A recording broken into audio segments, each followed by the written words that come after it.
Greetings, dear listeners. This is not Jonah Goldberg, as you may have realized.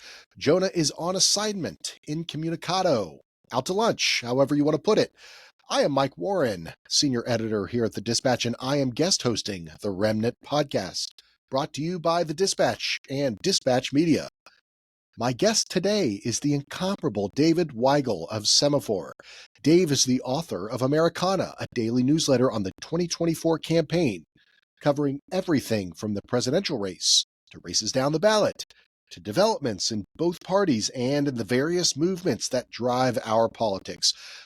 Dave, if you'll forgive the homerism here, I'll say that if you want to read one political newsletter, you should be subscribing to Dispatch Politics. But if you want to read two political newsletters, and really you should be subscribing to more than one or two, but if you want to read two, you have to subscribe to Americana and read Dave Weigel's excellent reporting and analysis on all things politics. Dave, thank you so much for joining me on The Remnant. Oh, it's good to be here. Oh, of course. And I don't mind that, just as long as nobody reads any other newsletters. Just those two. Just Stop those there. two, Dispatch Politics, Americana, and what more do you need?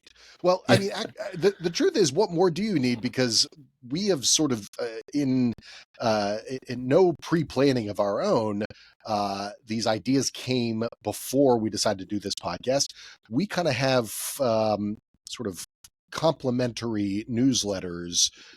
You wrote in Americana on Tuesday evening, Donald Trump goes all in on the weird vote, and it's really a terrific look at the Trump viewpoint and the Team Trump viewpoint of the not just the Robert F. Kennedy Jr.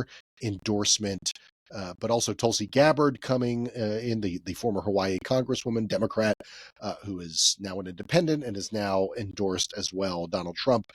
That this is all good and a part of a strategy for Team Trump. Walk us through what you've written and kind of what you have reported on this leaning into the weird vote on the part of Donald Trump. Right. Well, I was trying to correct some of the idea that this was a bad thing for Trump, because I don't know. I liked figuring out what the campaigns are doing, why they're doing it, more than I like predicting how it's going to work. Because I understood their theory of the race. Some of it was laid out in the memo they put out right after RFK Jr. endorsed, which was, if you just take RFK's vote, you look at our polling, and you see how significantly more RFK voters at this point have Trump as the second choice, add those to the vote total in 2020, and Trump would win the swing states. Not all of them, but he'd win. Their calculation was he'd win Georgia, he'd win Nevada. He would have gotten to over the hump, which I thought was revealing, because that it starts with assuming that the Trump 2020 vote is in place. It is locked in, that you're adding to that. You don't have to worry about holding on to anything else or reassuring voters who went for Trump last time that they need to come back, which is not how Democrats see the election, but it is how Republicans do. And in talking to the Trump campaign, they really think, especially after Butler, the assassination attempt, where Nikki Haley came off the sidelines with her impeccable timing and endorsed Trump finally, they looked at it as an example that you're not losing any Republicans who are so alienated by RFK Jr. You're just gaining people who are, and I'm not trying to be like insulting. I know people who don't follow that much news but listen to Joe Rogan, etc. You're winning over people who hate politics and never usually vote, maybe vote third party, but they're going to consider Trump. And that is you're taking a voter, bringing him onto the field, and you're not losing anyone. I think that's a little bit optimistic. You've already seen, that's just so far, one big Trump donor say this is embarrassing to be associated with RFK Jr. and to give him a role in the administration.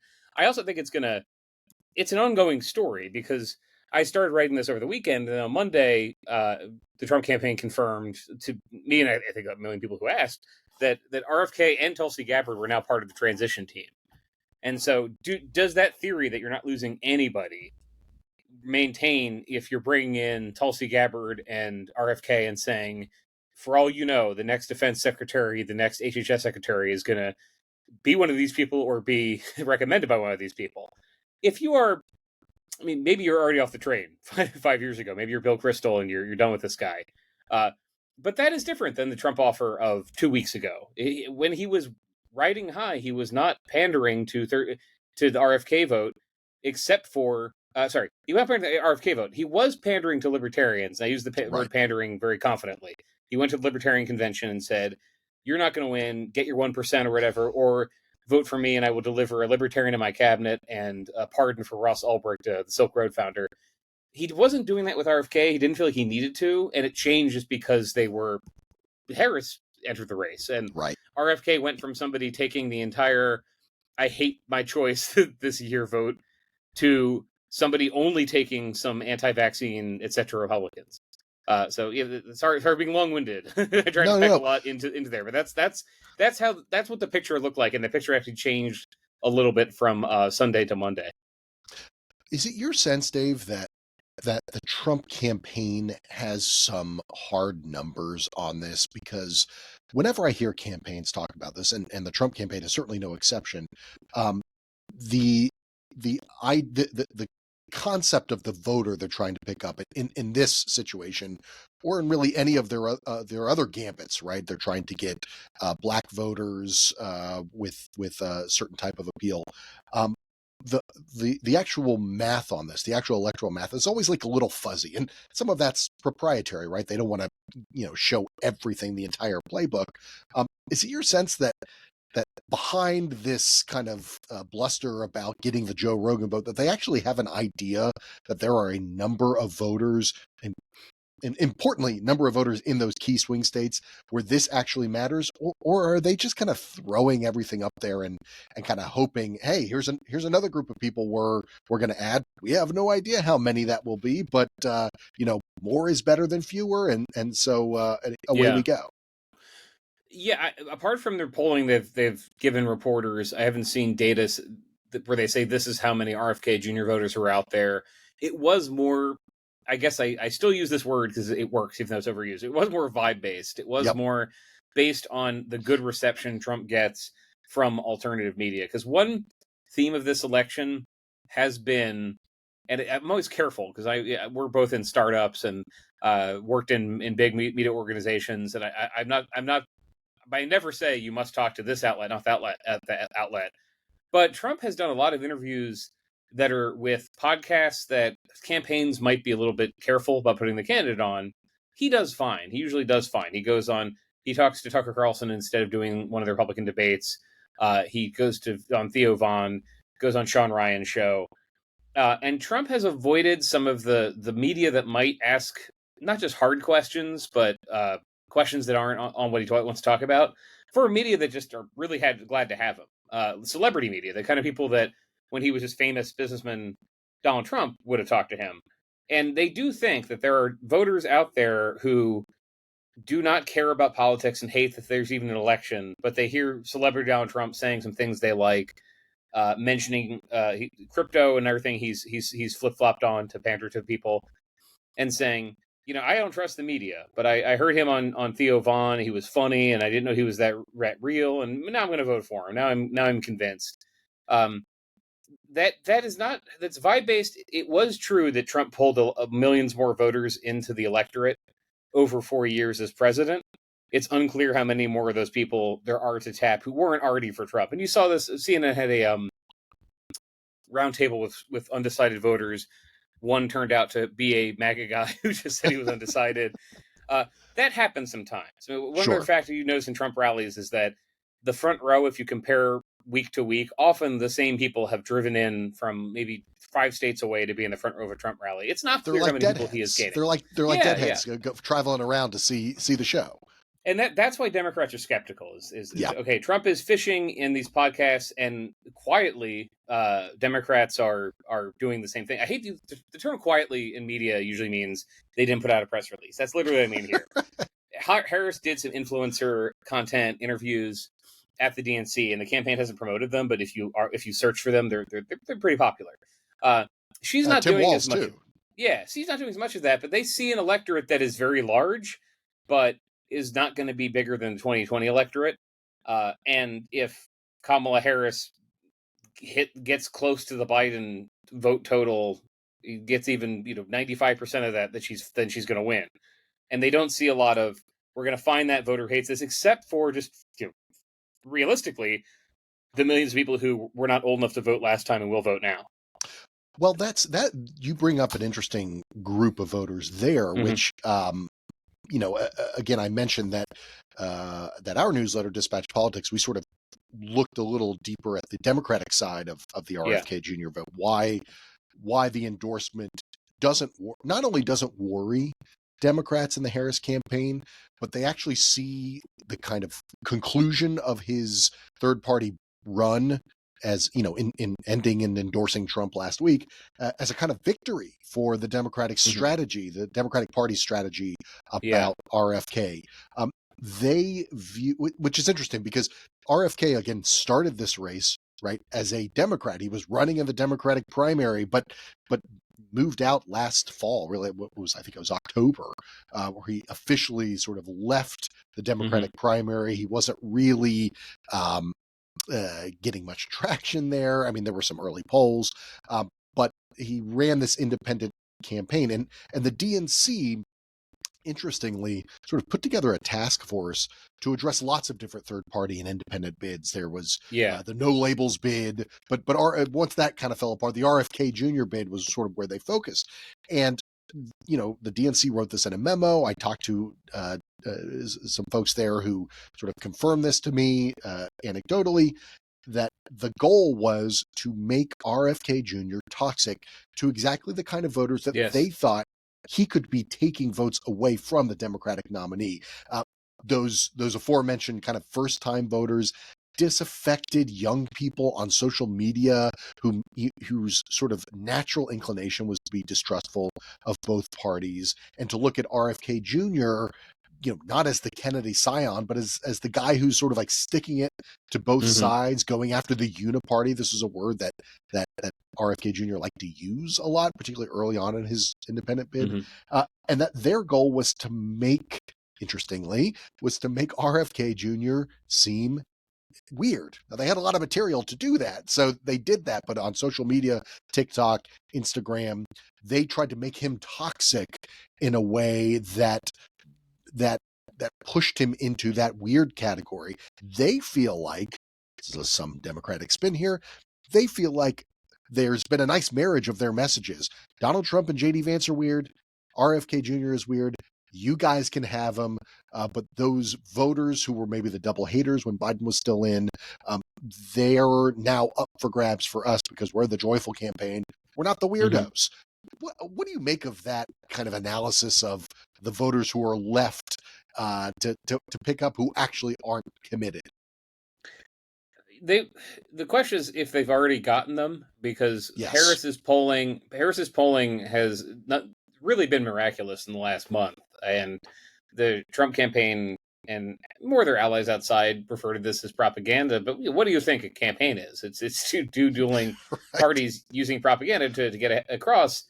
And she's been very effective in discovering and building on this discovery that a lot of voters just did not want Trump back. Maybe 55% of the country does not want him back, more, but potentially.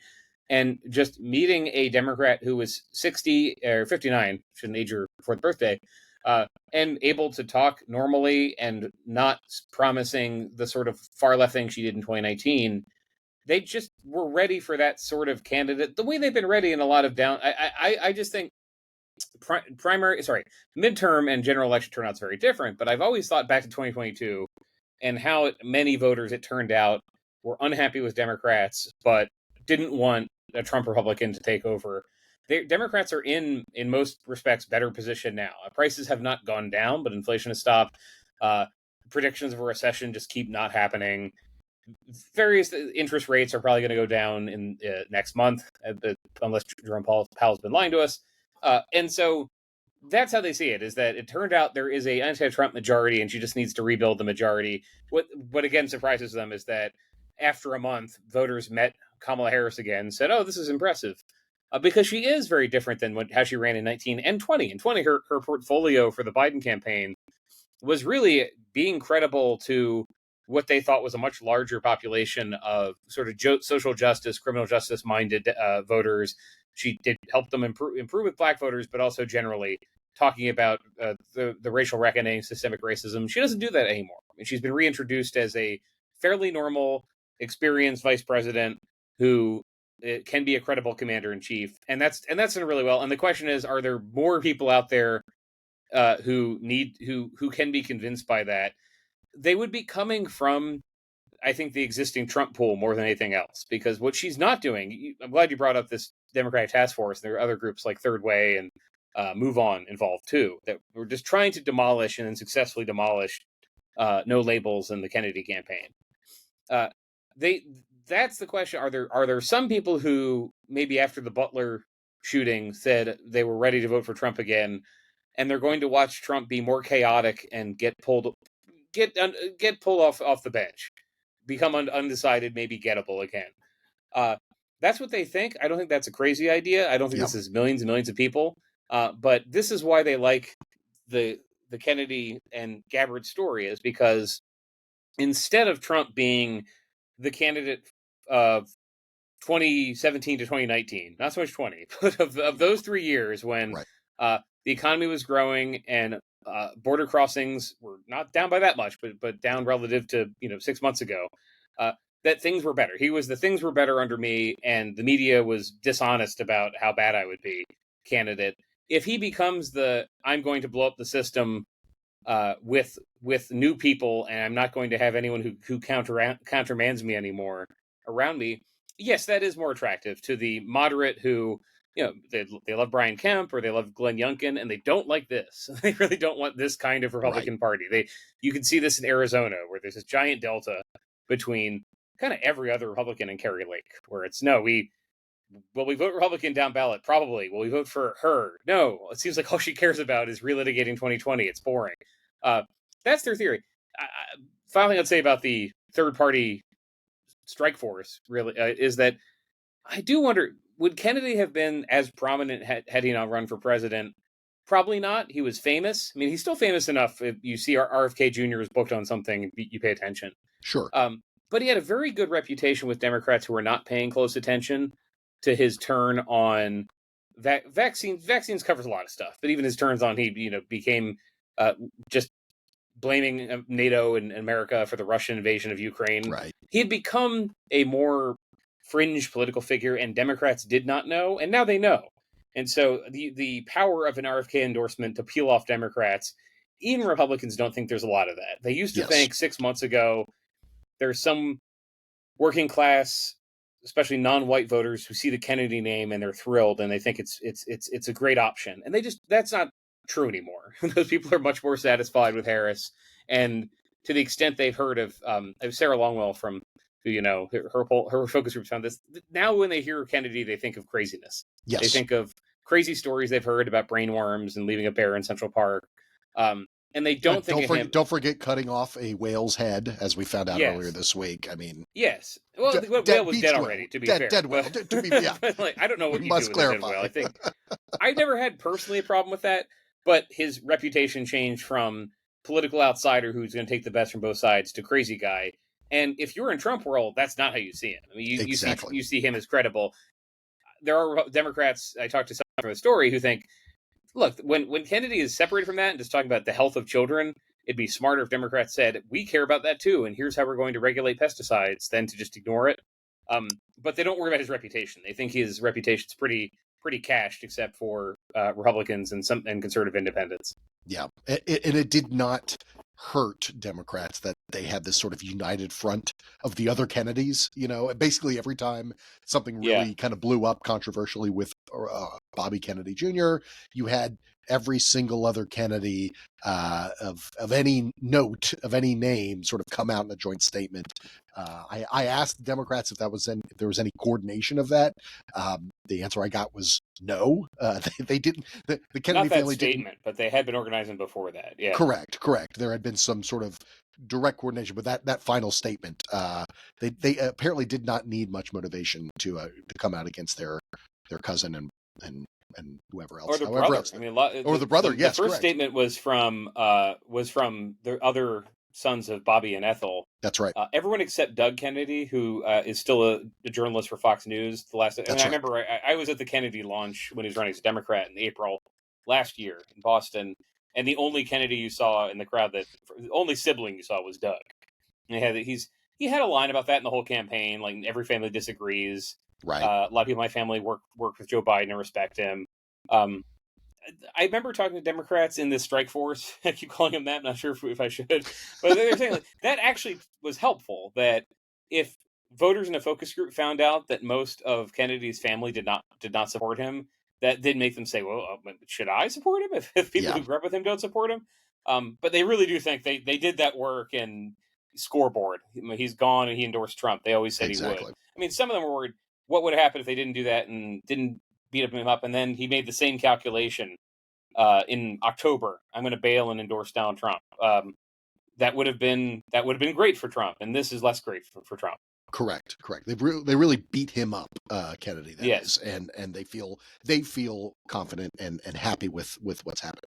You mentioned, Dave, Arizona, and I'm a map guy. I visualize these things in terms of maps. So I want to talk about the map and the way people are talking about the states. Right? There's 7 swing states for the presidential election, and we can name them in our. You probably, like me, just say them in your sleep as Yes. as you think about this. Right? Nevada, Arizona, Michigan, Wisconsin, Pennsylvania, Georgia, North Carolina. Did I get them all? Is that all of them? And it's interesting to me that there's been a lot of chatter in the last few days about North Carolina, the sort of forgotten, redheaded stepchild of the 7 swing states. It's a state that has not gone for Democrats since 2008 when it went for Obama, and it before that hadn't gone for a Democrat since, I think, 1976 for Jimmy Carter. Yeah. But people are talking about it again. I have some theories about why. First of all, the Harris campaign sort of has, again, this whole sense that the map has opened up. It's not simply the blue wall that Biden has to defend. Now the Sun Belt is back in play here.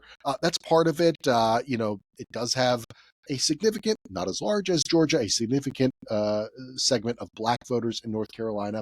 I think a big part of the reason everybody's talking about it, not just those of us in the media, but the campaigns themselves, is because early voting starts very soon. It starts next month in North Carolina. And so there's a kind of race against the clock here.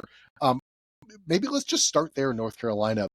What is your assessment of how serious Donald Trump should be taking the threat from Kamala Harris in North Carolina, and what factors are at play right now as you see it, and as early voting is about to start?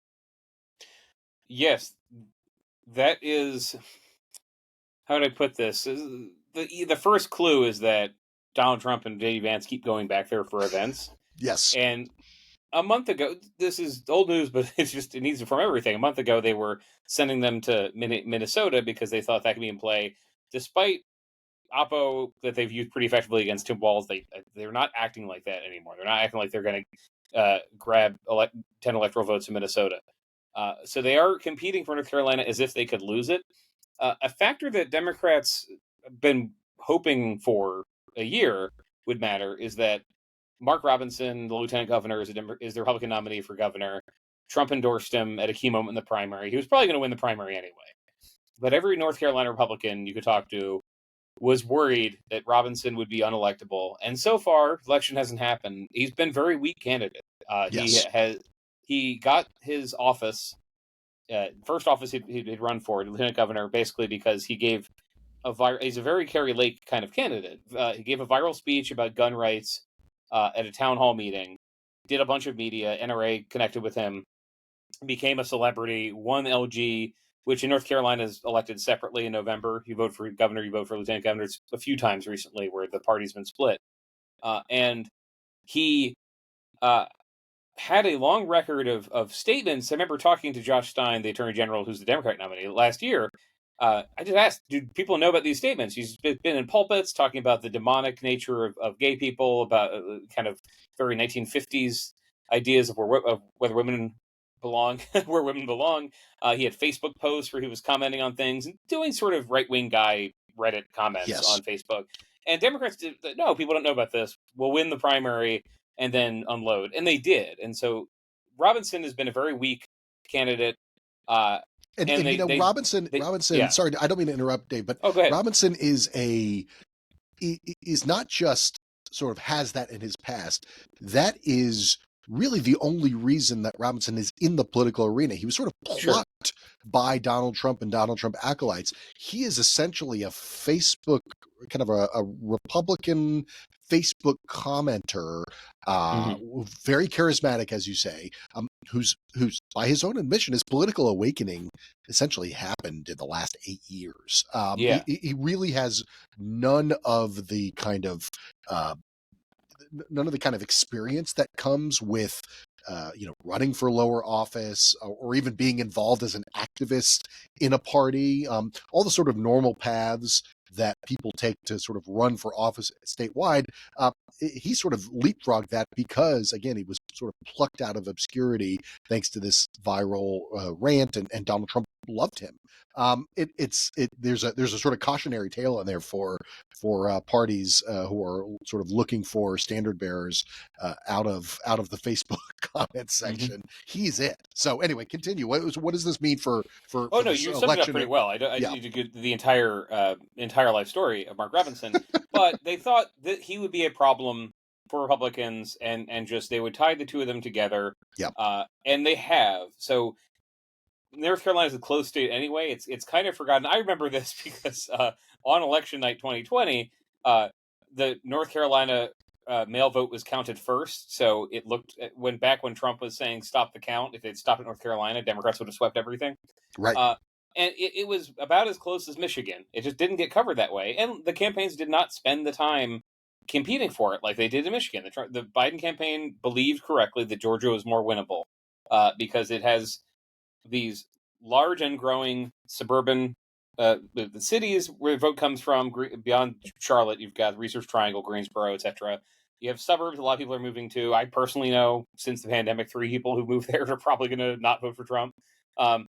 And you have a rural vote that actually Trump has been growing his margins with, especially Native American tribes, some more conservative Black voters. Western part of the state, absolutely. That part and parts of Northeast North Carolina, and it's a bit like Georgia, except the Atlanta suburbs dominate everything, and there's nothing quite as overwhelming, but it's close. It's very close. Where it looks a bit like Pennsylvania too. If you just not just the cities, but blow up the margins in the suburbs, where Republicans have had to gerrymander to get Democrats out of them.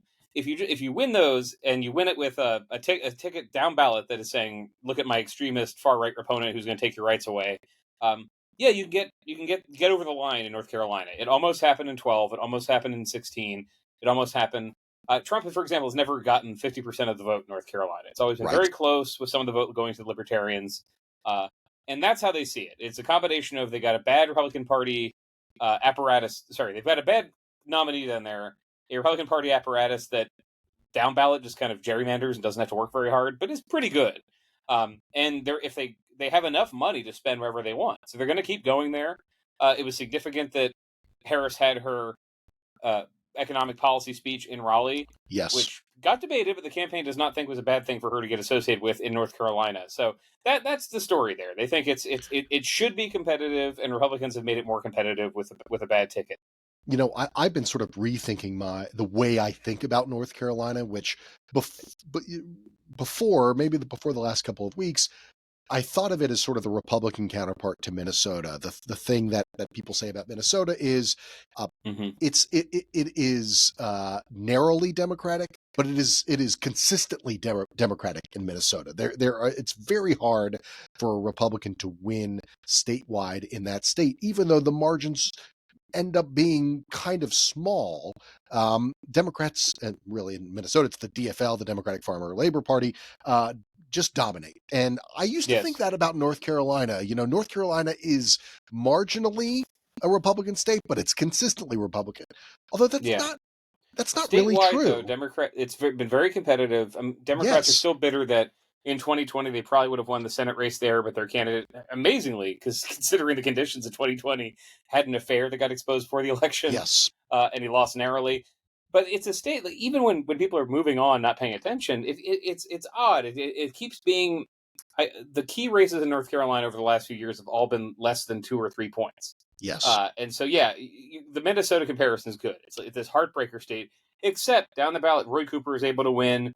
Democrats win the education secretary's office, superintendent of education office. They've won, I think, every attorney general race. This is another tough one, but there are all these North Carolina voters who have turned out and voted Democratic, and then 90,000 of them will vote Republican for president, and then it flips the state. And so they see the making of a swing state here, and again, right. Population change since 2020. And you even look at the Republicans who win statewide. Ted Budd, yes, a very sort of a Freedom Caucus Republican, endorsed by Club for Growth and all of that. But if you remember that general election, he ran fairly about as to the middle as somebody with that profile could be. He was sort of tonally to the middle. And then Tom Tillis, who won, and he won by 3 points. And he won by, there you go, exactly. Tom Tillis, another Republican who does not fit the Trump mold at all. That's who won in 2020 against, you said, the flawed Democratic candidate. Let's zoom out a little bit on that map, and let's go next door to Georgia. That's my home state, and I agree with you. I remember telling people in the run-up to 2020, I said, Georgia is going to go Democratic before North Carolina. It's got a larger black population relative to North Carolina. It is... as you said, the Atlanta suburbs are growing and exploding with people moving from out of state, with a sort of a younger and a more educated population there. It is the sort of the Democratic coalition, the emerging Democratic coalition, if you will, is happening in Atlanta. On the other hand, 2022, Brian Kemp wins re-election pretty handily. So does Raphael Warnock, the Democrat for Senate. Georgia is an interesting state to me for all of those reasons. It seemed to be off the map, though, when Biden was still running. Kamala Harris is back in contention in Georgia. What say you about the state of things in Georgia? I talked to a lot of Democrats, even in Chicago, who like privately were sort of like, yeah, we really hope we win Georgia, but I don't know about Georgia. What's your take on how things are at the moment? It was off the board with Biden, and he was coming there a lot. Even remember he used it as the site for his voting rights speech after the Georgia Senate races were over, and just was not clicking there. He was too unpopular. They're experimenting. So it's August. The Harris campaign is going to be campaigning in Georgia now to stay on the map in October. Yes, unclear. But again, back up and look at how much money they have. They're really. Or look at the money they spent in 2022 Senate races too. There's a point where just every point was purchased in Pennsylvania TV. There was nothing else you could buy in Pennsylvania TV. That's probably going to happen again here in Pennsylvania, in Michigan. So they're going to have the money to work in Georgia. And they also, again, Republicans really need to be careful when they talk about the fake enthusiasm. There is genuine enthusiasm. The same thing they've seen in other swing states. Just thousands of people who were not engaged, not donating, not volunteering, are excited about Harris. And so they're letting this ride right now. If it comes down to it at the end of October, if that looks like it's lost, but Pennsylvania is a coin flip, they're going to send the resources and the candidates to Pennsylvania. But right now, they do see this gigantic opening. The only thing I would add is that for all of Kemp's ability to win some crossover votes and the Secretary of State's ability to do that, you do have new election laws in Georgia that make Democrats kind of nervous. Not enough to concede the state, but things they want to bring attention to about how the Republicans, pushed by Trump, pass new laws that make it easier for county officials who are majority Republican to challenge the votes that are coming in. Okay, well, we're going to repeat what Trump says is what happened in 2020. They worry more about that there than they obviously do in Michigan, Pennsylvania, Wisconsin, where Democrats have run these processes. Not that they think they're rigging them. They just know that Democratic county officials have not been putting in new rules where they could throw out votes. That is one thing that I think factors into this. Like, when it comes down to it, do they invest in Georgia as much as they do in Wisconsin, which has fewer electoral votes? And I it is tougher for that reason, where the Republicans control the entire voting apparatus. Right. I tend to think that um, those efforts to kind of warn Democratic voters about these new laws in Georgia, there's a Streisand effect there, or sort of maybe you wouldn't call it a Streisand effect. It ends up sort of motivating Democratic voters to come out as sort of a "we'll show you." I mean, I want to appreciate that it can make things. Sort of. There are some Yeah. additional restrictions that may make it more difficult for some Democrats to try to vote, but I wonder if the net effect actually redounds to Democrats' benefit there. But I want to move on from Georgia, and I don't want to go through every single state on the presidential scale, but I do want to talk about Pennsylvania, to go back to those three Democratic blue wall, the old Democratic blue wall states that Trump turned in 2016, Yeah. Biden turned back in 2020. Um, that Pennsylvania seems to be the place where Harris, for the moment at least, if you look at the polling, is struggling the most to kind of ride this momentum wave, ride this enthusiasm wave to some sort of significant jumps in the polling. She's made some strides in Pennsylvania, but Trump seems to be playing pretty strongly there relative to maybe some of the other blue wall states. Talk to me a little bit about Pennsylvania. Yes, that has not changed much. There's not been huge population loss. There has been a Republican effort. We were talking before about this idea of converting more guys who don't usually vote. Yes. Multi-level attempt to do that in Pennsylvania. Turning Point Action, Charlie Kirk's group has done some of that. RNC's done some of that, of just finding the way that Republicans did in Florida, finding some people who were not registered or used to be Democrats, and converting them. So they're very enthusiastic about uh, two things when I talk to them: that their pure registration numbers, and two, just right now, the vote by mail requests, people are already saying, please, my county, I want to get mailed a ballot. They're lower than 2020, which you'd expect. They're higher than 2022, but they have been counting those. Man, the consultants I know in Pennsylvania are just, anytime we don't see a Democrat signing up for a mail ballot, we feel better about that, and they're behind that. And then just geographically across the state, uh, Biden overperformed in not just Erie, which has been the swing area where Democrats were spending a lot of time this year, but the Lehigh Valley, Yes. Scranton, like where Biden is from, where there's now a highway named after him. Biden definitely got some advantage from that. Now he won by enough that you shave 50,000 votes off and you still narrowly win the state. But they think this is the Trump campaign is convinced that she just won't have the same appeal. Polling shows that he's doing worse than Biden was at this point. Polling also shows that the same improvement in image has happened everywhere. She's doing better, but Biden was just generally pretty well liked in Pennsylvania Yes. when he ran, he won, and she's not. So it's the one candidate effect. If you, on paper, the fact that she's put probably 4 Sunbelt states back into play is more Yeah. important than Pennsylvania. But yeah, but Biden was in 2020. Biden. I mean, a lot of the Democratic context for this is that they had a candidate who could not win, who was not going to win Pennsylvania, had lost too much support, and they were just betting on him being able to pull back that coalition, and they were trying something else now. So I've heard various things about the Trump campaign plans in Pennsylvania. I've heard at the RNC that they were going to park GD Vance in the Midwest, and then he's been elsewhere. Midwest, but elsewhere. We heard a week ago that he was going to be just camped out in Pennsylvania. That has not happened yet. But it's not about how many events JD Vance holds. It is just this state was 50% Biden last time, with everything pulling their direction. The one advantage Democrats have, even relative to 2020, is that their party has gotten stronger in the state. Josh Shapiro is governor. Tom Yes. Wolf, who was the former governor, was a good organizer, but Shapiro is much more popular than Wolf was, which is reason some Democrats. I mean, if they lose the election, we'll never forgive Harris for not picking him for VP. But they helped flip the state house, and they've got campaigns around the state to flip the state senate. I mentioned Erie before. They have good candidates up and down the ballot for all the row offices, they call them. So they have a better local Democratic campaign than they have probably since 2008. They just have a candidate who's 46% favorables, higher on some days, and Scranton is just meeting for the first time.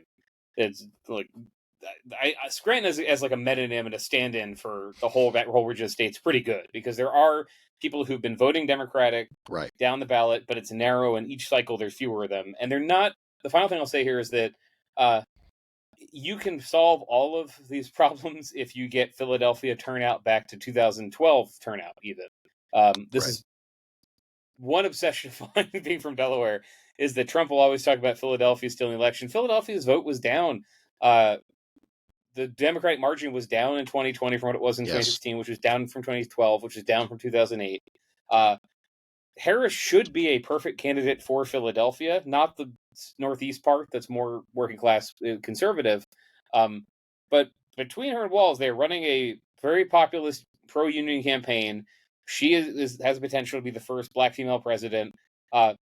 They keep underperforming in Philadelphia, and so the final piece you're going to hear more of is, can Democrats fix that? Suburbs, they're not worried. Suburbs Democrats have been doing a great job turning people out, but they keep slipping in Philadelphia.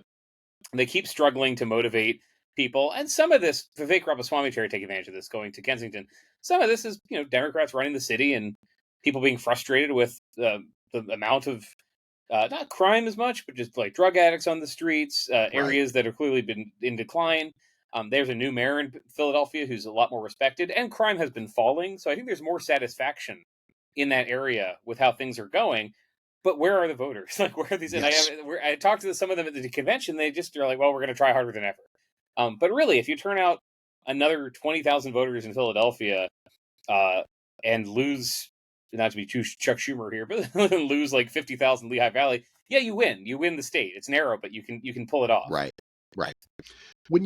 Let's zoom out a little bit away from the map and just think conceptually here, because we've been talking and we've been observing the everything's coming up Kamala Harris for the past month. Basically, since Biden got out of the race and she got in the race, it's basically been, certainly on net, all upside for Harris.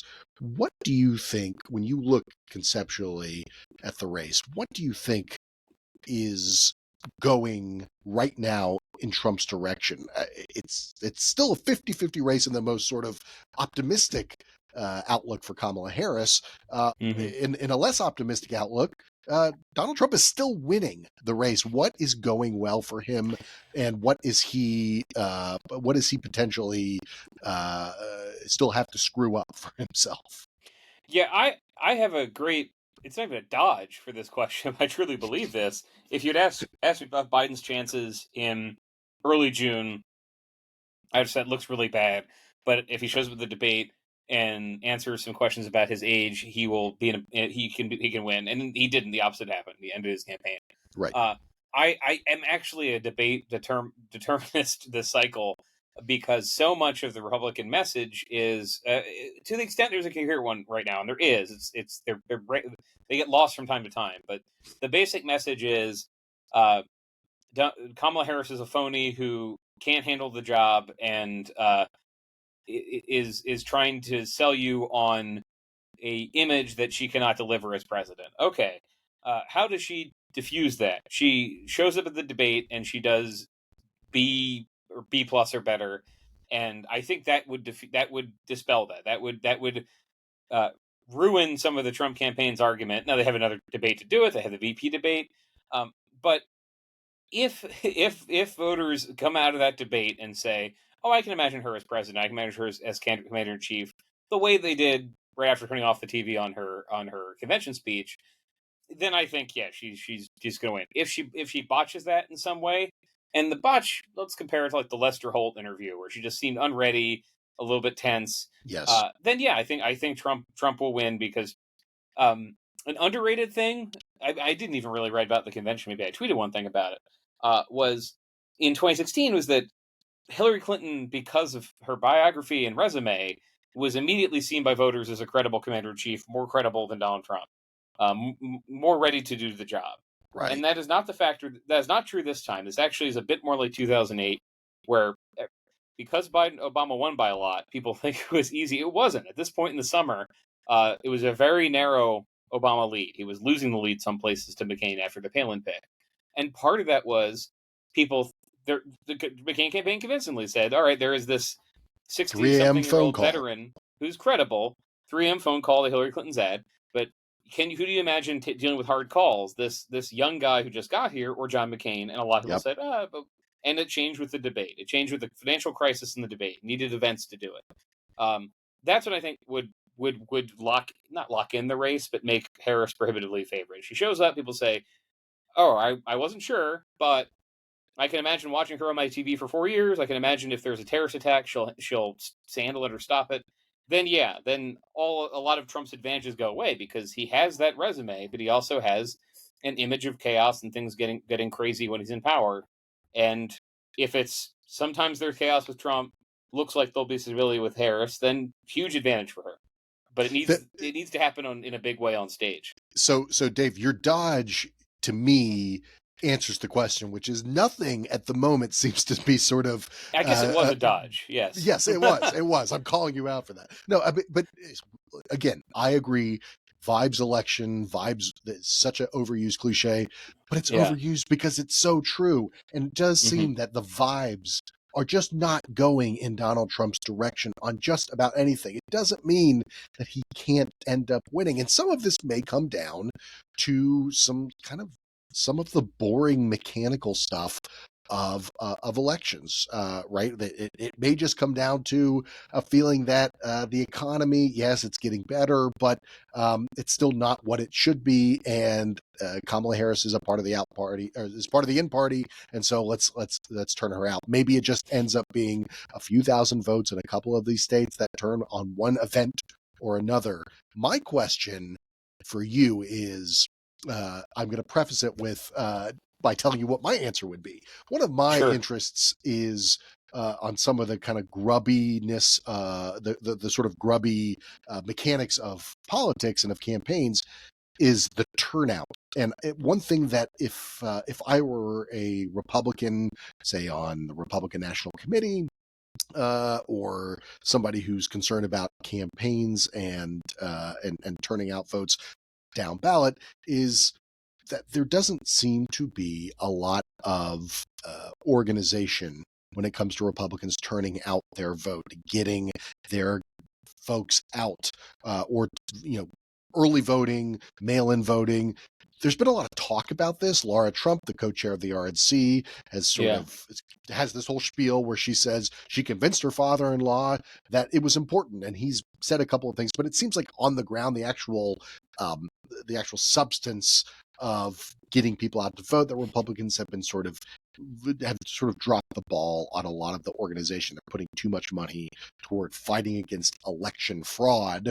Election fraud, I put in air quotes here.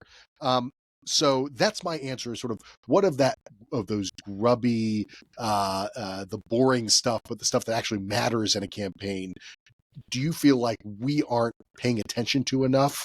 That will be a factor that maybe isn't sexy, but is really, really important. Yeah, I do think can she handle the job stuff has been underrated, but that's not a policy issue. I think some of the very close fights about affordability, they're not news every day. They do matter. It's very telling from the Trump campaign how angry they've been that Harris has her own version of ending the taxation on tips. Culinary does. A lot of unions have said we want to end this. It was something put in place by the Reagan Tip O'Neill deal to save Social Security. Right. Alan Greenspan, I guess. Thank you for that. But they were annoyed by that because they do think if people just have in their minds, I'm going to get some benefits from this party winning, it does move them. Because again, the meta story of Trump is the media lied to you. Media told you he was a crazy racist who was going to blow the world up, but he brought us peace and prosperity. And I do think that small stuff there, the separation Harris has made from Biden, not with rhetoric, just in polling, people don't associate her as closely with Biden, has been helped by her coming out with this other economic agenda. Not that different than what Biden was running on, but different enough. We were writing at Semafor about polling more than a month ago, because it was before the switch, from Blueprint, this Democratic polling shop that said just voters did not blame Harris for inflation, and they really didn't. And the Trump campaign, for whatever reason, it has one ad. It started running this week that shows her talking about the rising prices, then cuts back to her praising Bidenomics.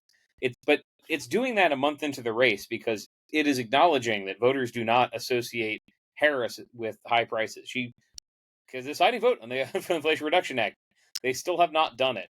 And so that I think is I think it might even be correctly rated in some ways, but underrated because you write a story. Okay, they have this new tax policy. Great, we're going to move on to the fight about Arlington Cemetery or whatever. Right. But I do think that matters because the Trump campaign saw this opening with a bunch of voters who they thought were gettable for Trump this time and never had been.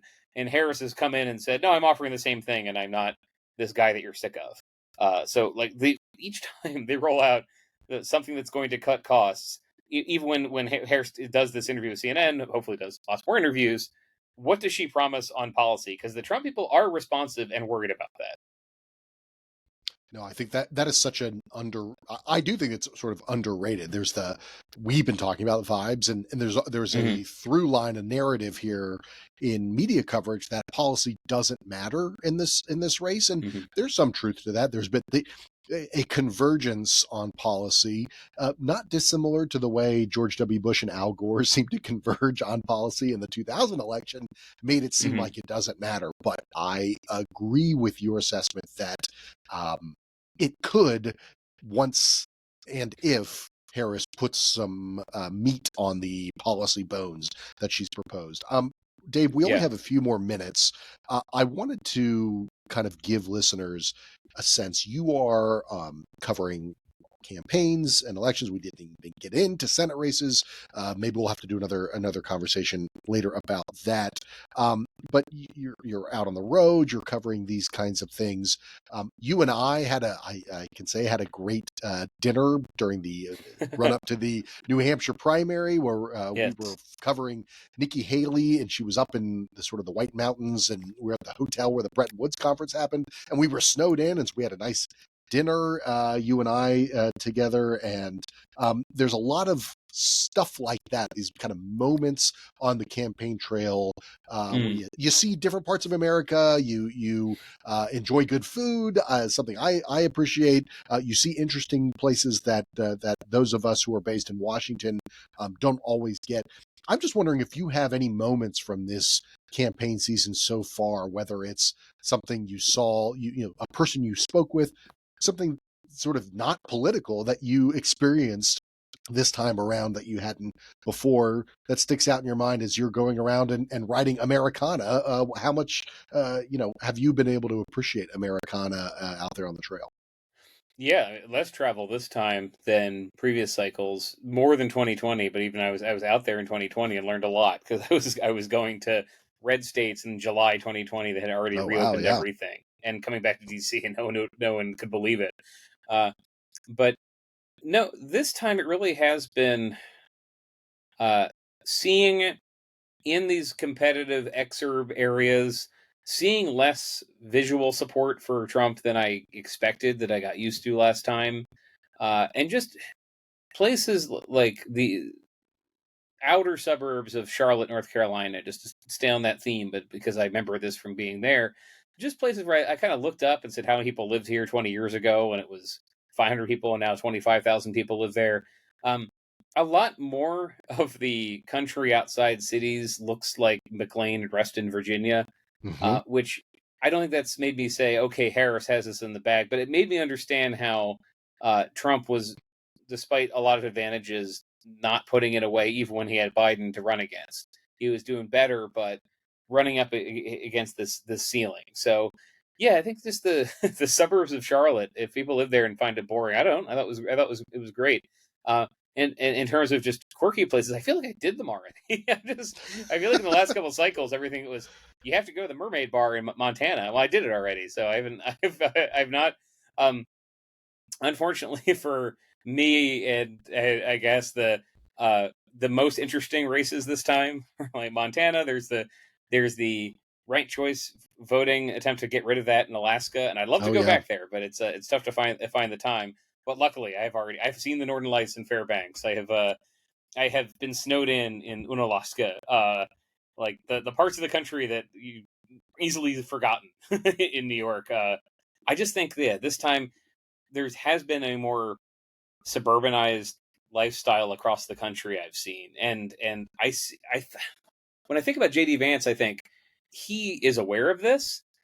He's from, I mean, Middletown, Ohio, and he's now living in an area near Cincinnati, like a very well off area.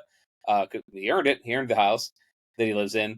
But it's been striking to me that he has seen that happen, and he had a good attunement to how people there felt, and has run a very different campaign that's just a Yes. lot more a personal attack of the day.